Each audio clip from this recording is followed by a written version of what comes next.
Rio de Janeiro. For teachers in the seaside megacity, Rio de Janeiro's surge in violence has meant making a life or death judgment call with unnerving frequency, deciding whether to cancel classes because of nearby shootouts.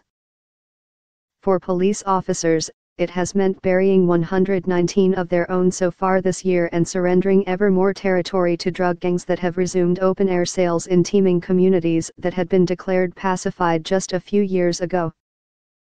Many ordinary residents of this city of about 6.5 million start the day scanning mobile apps that track live reports of gunfire before planning their commutes.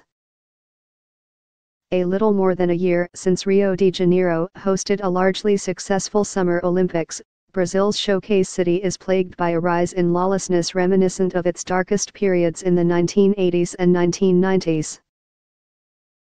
There were 4,974 people killed in Rio de Janeiro state, with a population of about 16.5 million, during the first 9 months of this year, up 11% from last year, according to state government statistics. The rise in violent crime here is part of a nationwide trend that experts say has been exacerbated by Brazil's economic recession, by corruption that has hollowed out government coffers, and by fierce competition among drug trafficking organizations. Last year, there were 61,619 people killed across Brazil, according to data compiled by Brazilian Forum on Public Security, making it the deadliest year on record.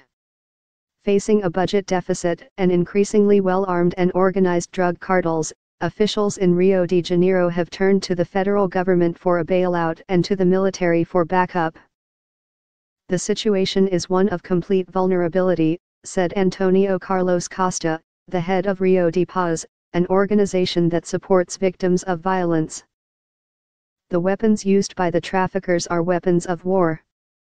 The resurgence of violence comes after what had been tangible, but short-lived gains in reducing the city's crime.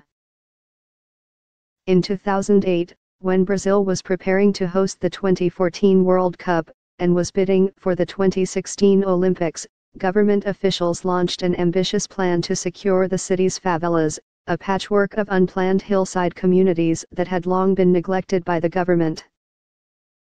A system of community policing was established and law enforcement officers were rewarded when they met crime reduction targets.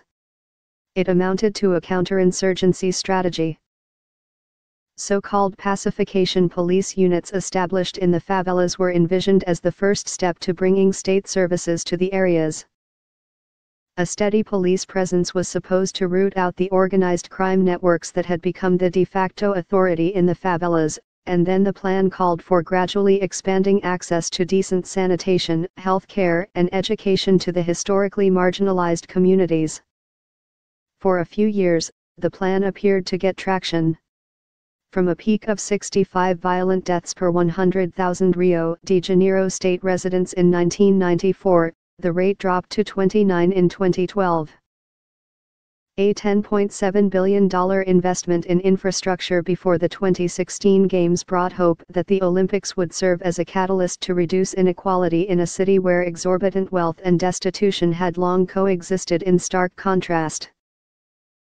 The main reason that didn't happen can be summed up in one word, according to Monica de Ball, an expert on Brazil at the Peterson Institute for International Economics: corruption.